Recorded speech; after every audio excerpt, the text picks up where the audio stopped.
education. I'm your host, Anika Daniels-Osaze, and I'd like to welcome all of you here today. Thank you so much to our studio audience and our viewers at home. Today's topic is a very serious issue, an issue that's very devastating to not just the students and the faculty, but administrators at Cornell University. An issue yet again where we have people of color being marginalized.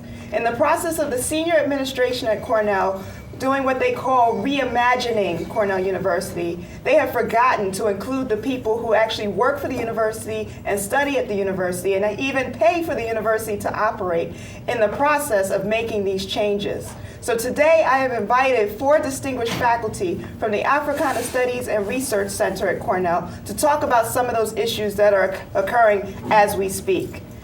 On my right, we have Dr. Robert Harris, the current director of the Africana Center and the former vice provost for diversity and faculty development.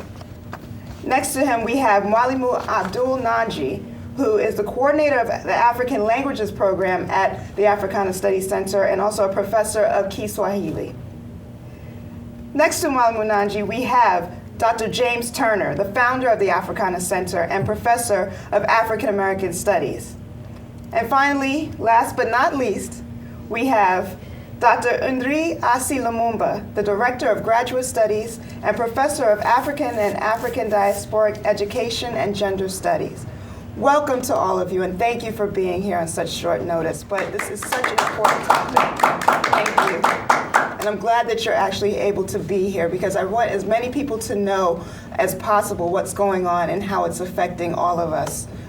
Including alumni of Cornell University. So what I'd like to do is start off by having Dr. Turner talk a little bit about the history of the Africana Center. Why does it exist? What was happening during the time that it was developed? And why is it so important that we still have it now? Well, the Africana Studies and Research Center was developed in 1968, 1969. It formally opened at the university, that is offering its first complement of classes in the fall of 1969. And what took place at Cornell in very many ways mirrored what was happening in the country broadly.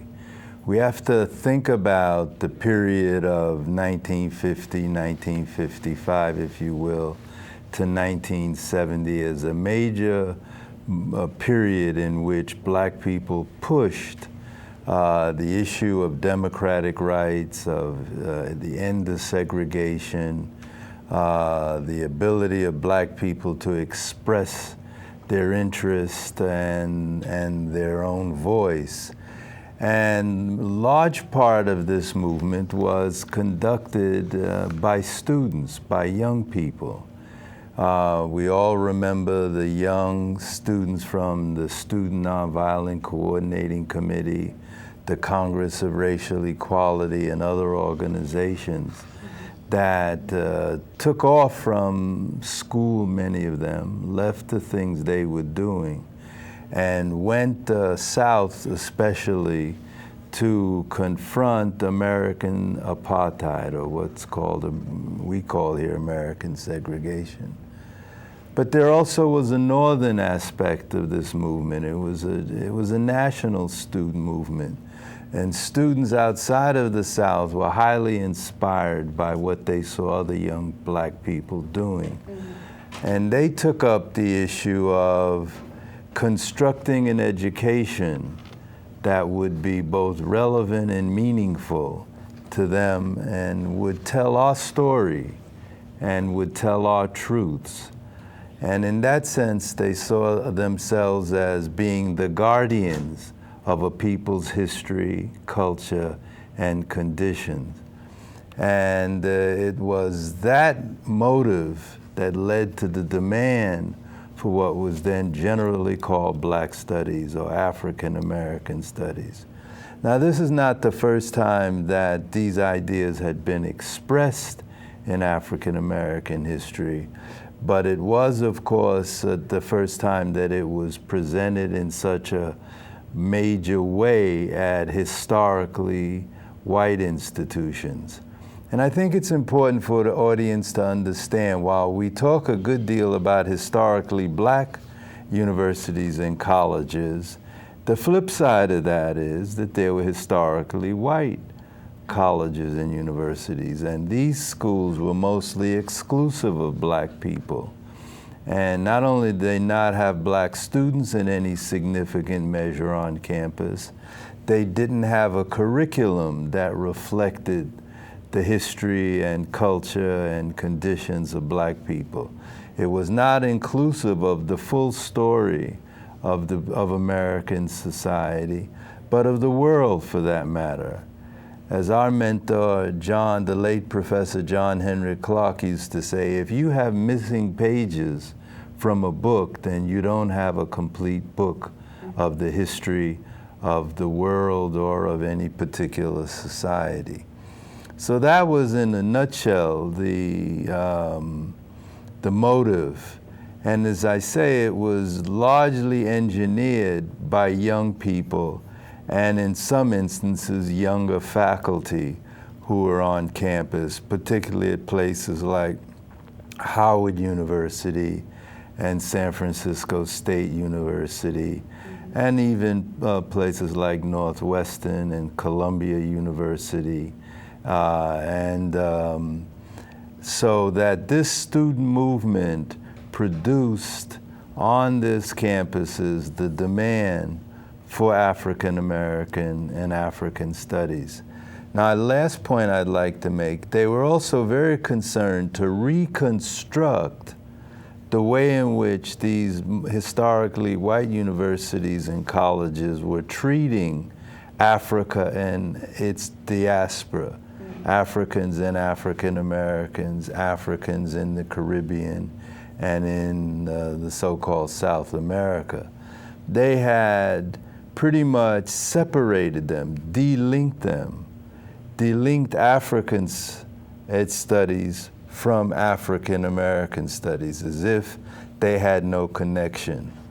This idea that black people in the so-called New World, in the Atlantic, in America, had no history, had no background.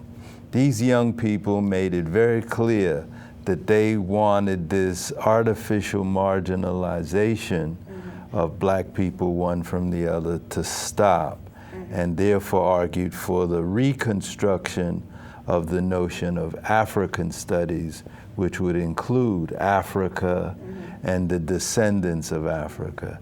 Therefore, the concept Africana Studies and Research Center. Now, the initial building wasn't welcomed on campus. From what I remember, it was actually burned. Well, there was, of course, a great deal of tension and pressure on black students who were in 1969 on campus. They were not in great numbers. They were less than 200 at the time. But of course, this idea that American education, that American academy, that American colleges and universities ought to, in fact, teach the full measure of the history and truth of this country and the people in it. And especially in this case, we were arguing for black people who had made in this country in great measure, along with the other people who had been oppressed, the Native Americans or the American Indians, all who were treated as if they were insignificant. So that there was pressure and there was opposition. The faculties did not think that this was worthy. It, of course, was areas of study that they didn't know themselves. So, yes, the first building that was located at what was then called 320 Wade Avenue, within 8, 9, or 10 months of its starting. As a matter of fact, in the 1st of April of 1970, it was set ablaze by arsonists and burned to the ground. Which even gives more reason why we needed to have this kind of center, because you still had the ignorance out there where people didn't want us to exist, didn't understand our purpose, and didn't understand why we thought it was so important to teach this history. So, well, of course, yes, and it was It was a place of education in the full sense. It dealt with the whole student, the student in the classroom and also the student outside the classroom. It also was a place in which faculty and students were in close quarter together, that students became familiar with the faculty from Africana. They were able to see them, drop in and talk with them. And likewise, we, of course, knew all of the students who were there and interacted freely.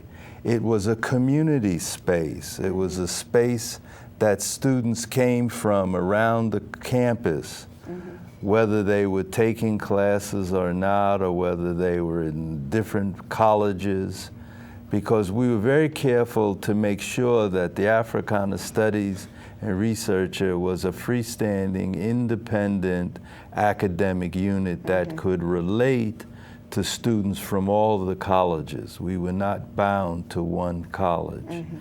And that was, I think, a very important aspect. It also allowed us to make relationships with other colleges, with other universities around the country, as well as those in our region who had and were also developing programs of African and African American studies.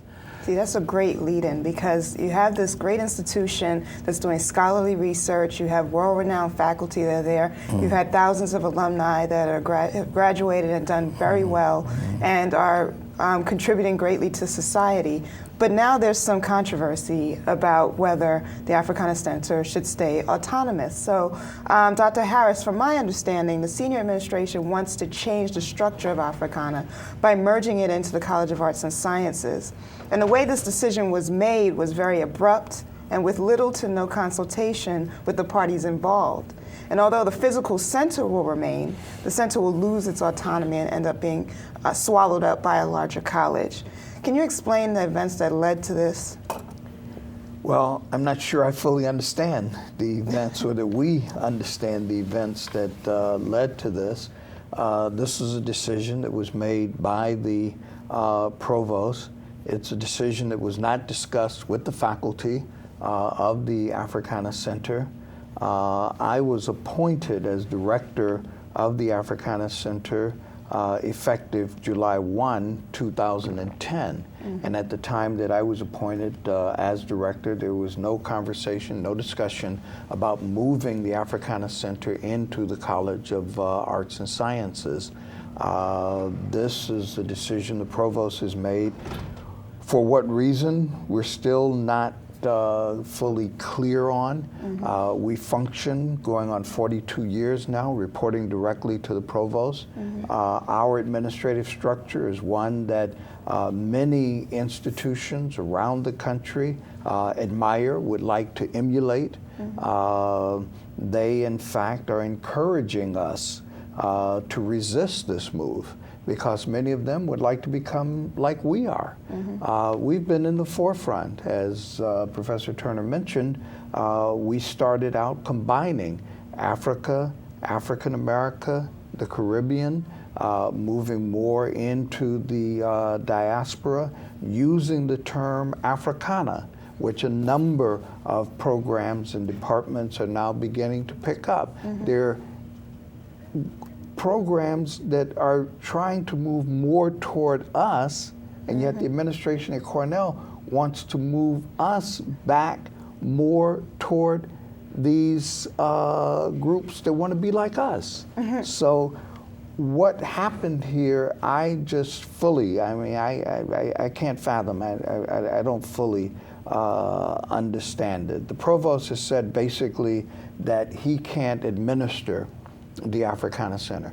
Well, when he mentioned this to me, I said, that's the reason why you have a director of the Africana Center. If you can't administer it, let your director administer it. And to me, in some respects, it suggests that he doesn't have confidence in his director. Now, you know, I have to say, as an alum, I felt duped when I first received an email from Cornell saying, great news, You know, the Africana Center is getting a new PhD program, and it'll be moved into the College of Arts and Sciences. And they made it seem like it was a nice, neat package that in order for you to get the PhD program, you had to be moved into the College of Arts and Sciences. Now, I remember even as a student, there was a process where you were already working on a PhD program, and even more recently, as an alum and keeping in touch, there were already things in place for that PhD program to exist. So it seems like it was an excuse for the university to be able to say this is why it needs to happen, but to my understanding, it didn't need to work that way. Is that correct? Well, we've been working on developing a PhD degree program. There were some things that we needed to put in place to work toward this doctoral degree. We have a draft for a PhD degree program. Mm-hmm. At the time that we were working on that, we were working under the assumption that we basically had to work through the graduate school as opposed to working through the College of Arts and Sciences, or any college for that matter, because we report directly to the provost, and it was our assumption that we would be able to develop the PhD degree program working through with the provost and the graduate school.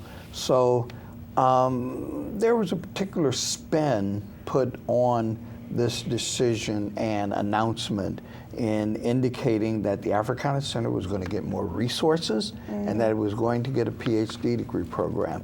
Well, we're yet to know what those resources are. Is it going to be $10 more than our current budget? Or is it going to be much more than that? We don't know what it is. So you've mentioned one major issue, which is your budget structure will change. What other things would change if the Africana Center, in fact, ended up in the College of Arts and Sciences? Well, and again, this is one of the things that has made us unique. It has made us different from a number of institutions in that we have been able to, within, of course, the procedures of the university as a whole, but we've been able to select our faculty. We've been able to appoint our faculty. We've been able to recommend our faculty for promotion and tenure. Going into the College of Arts and Sciences is going to limit us in those functions that we were able to carry out in the past. Okay. Professor Nanji, can you talk to us a little bit about what the reaction has been on campus from students, from administrators and other faculty? I know, for example, this happened during a major exam week for students, and I'm sure that they were coming to many of you as faculty saying, you know, I'm very stressed, I don't know why this is happening right now. What were some of the reactions? It happened just before the end of the semester. And I think it was done strategically, thinking that by doing it at that particular time, students will not be interested. They'll be more so concentrating on their finals, and that the issue will not be addressed. However, when students heard about it, some students didn't understand what was really going on, in the sense that the spin was looking so good, in the sense of we're going to get more resources and we're going to be having our PhD program. So it seemed like a nice package. But I mean, even as alum, we were thinking, wow, we're going to go, you know, Jabari and I wanted to apply to the PhD program. Yes, I mean, who wouldn't when you see a package like that? But then after we started informing the students, and they began to understand that this decision was made, first of all, without us even being part of it. We didn't even have a discussion about it. It was just thrown at us with no consultation from anybody. And from our point, the provost actually doesn't even know this field. He doesn't know the Africana field at all. And so we explained the situation to the students, and they began to do more research about it. And from that point, they began to organize. They organized to seek some more information from us, from the faculty, from us, to find out what the whole story is and what would happen in terms of if the Africana studies moves to the arts and sciences and how it would impact them. And of course, the students then demanded to meet the provost and have a meeting with him. So there was a meeting between the students and the provost, where the provost had to explain with the president of the university why this move was being done. So far the students have challenged the whole idea of moving the Africana to the arts and sciences. They want this decision to be, as of now, rescinded, and if there are any discussion, there should be discussions between the faculty and the administration, and included in that, students want to be part of this discussion also, because they were also excluded totally. They didn't know anything about it. And mind you that the birth of Africana itself was student-centered, and they had an input into this, and now they were also excluded from this. So it has now, the situation has now been, so the students have been very much involved and very much organized. They have issued a petition out for nationwide for people to respond to it and for alumni to respond. So there's been a lot of movement in terms of student participation and in organizing to see this situation is stopped and for the center to be as it is, and the relationship of Cornell and the Africana Center should stay as it has been. Now, has the Dean of the College of Arts and Sciences have said anything to you at all about what's going on? And was he aware of this process before it was announced? It's our understanding that he had been consulted before this announcement was made, and that he was asked not to say anything about it. There were other members of the administration who were informed. I was told before the provost came over to make his announcement to the faculty that he was going to make, as I understood it, a recommendation, but he didn't want me to discuss it with the faculty, and I said, okay. I think your audience needs to be aware that on December 1st, as Nanji was talking about the students, on December the 1st, the provost came to our faculty meeting, made an announcement. I thought, and I believe that other members of the faculty thought, that he was going to come and he was going to have a conversation. He was going to have a discussion with us. He made an announcement, and that was it. And he had asked to meet with the students at 4:30 that day. Before he met with the students, an hour before he met with the students, a public announcement had gone out, probably the announcement you got as a member of SIBA. This was before he spoke with students, had an opportunity to hear anything from them. And SIBA being the Cornell Black Alumni Association. Yes. Okay, Dr. Lumumba, to my understanding, this is not an isolated incident. This isn't the first thing that's happened recently on Cornell's campus where students haven't had a voice, faculty and administrators haven't had a voice, at least of color. Can you talk a little bit about other issues that are happening? And also, can you elaborate on the letter that was actually written by the Black, I believe it's the Black Professional Women's Forum at Cornell? Yes, indeed. Thank you. Well, this is not isolated. There have been many events in recent years that have been of concern. This organization, Black Professional Women's Forum, is a group of women on campus who care about a number of issues of recruitment, issues of retention, because there was a sense that even when recruitment happens, retention was still a problem. So this revolving door, anytime you come, you find a number of black people. But when you come another time, it's a different group of people. So retention was a problem.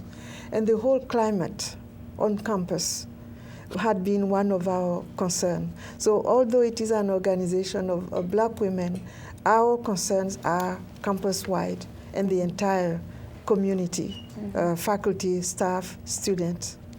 So the issues, many of the issues that have come to our attention in the past few years that we have expressed concern about include the declining recruitment of black students.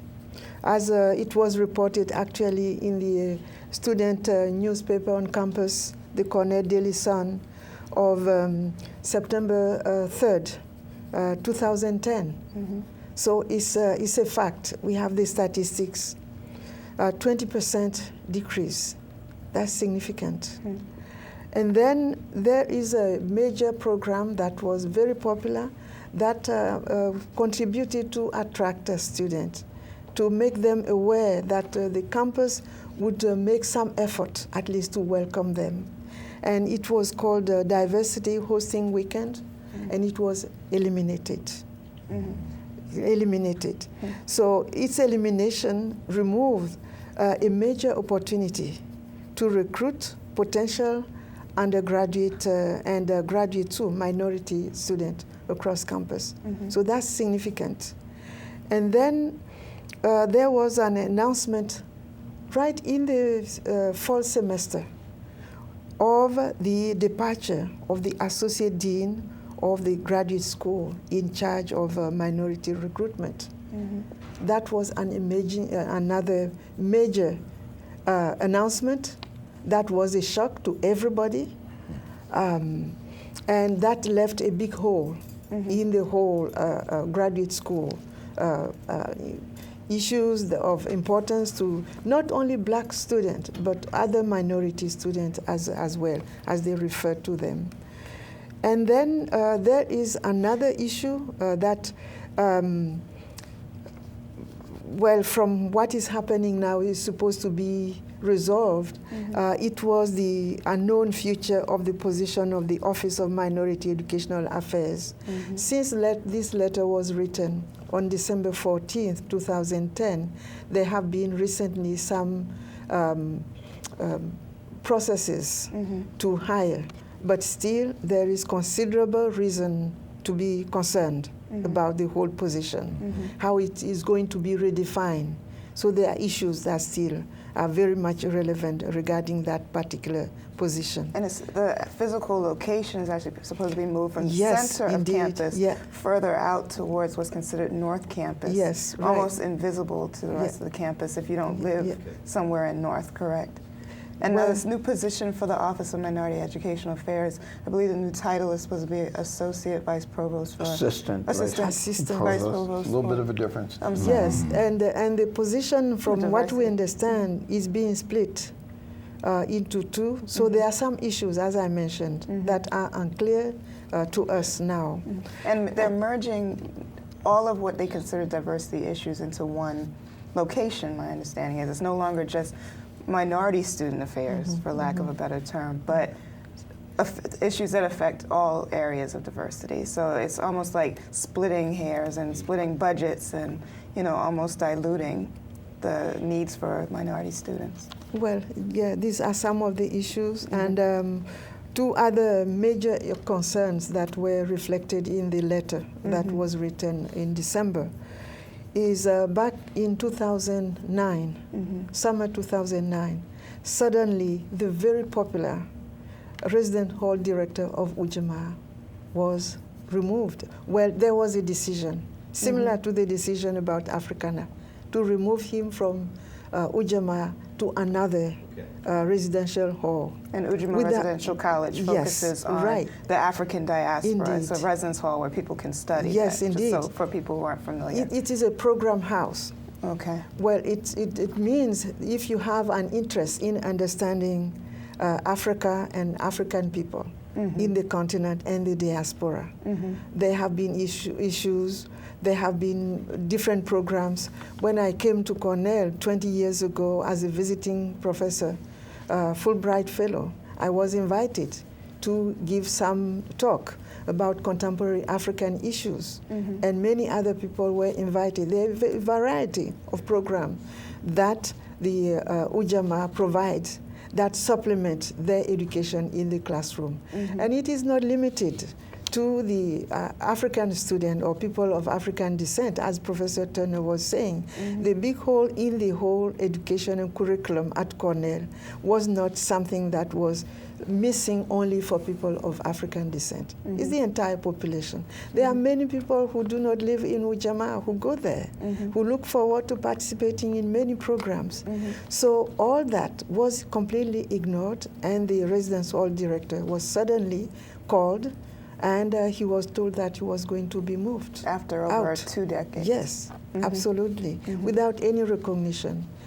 And then eventually they left him for 1 year under the pressure, concern of alumni, the faculty. We spent the whole summer dealing with this issue. But they left him for 1 year and eventually moved him from Ujamaa. And the last issue, there were many. In writing this letter, and I'm a member of this organization, we decided to focus and at the same time raise other important critical issues. So there are many others. The climate, the whole climate issue. But one of the final point that we made in this letter, which was co-signed by 2 of our senior members, Professor Margaret Washington, who is a professor African American history in the history department, and Professor Josephine Allen, who was literally forced to retire. She was offered a position at Binghamton University. When she talked to her department, they didn't make any counter offer. But what is special is that Professor Allen was the first black woman to be tenured by Cornell. Wouldn't you treasure such a person? But the way she was treated in the process was simply unacceptable. So it was not just Professor Allen. There were many other women, as it is clearly articulated in the letter. Since 2007, retention of black professionals, so not just women, professionals across the campus had declined. And during this period alone, Cornell lost at least 8 African American women, 8, out of a small number to start with. So these are some of the contextual issues. So it's not Africana. Africana is coming as one of the critical points that we need to focus on, but we cannot fully understand it unless we put it in the broader context. So these are some of the contextual issues.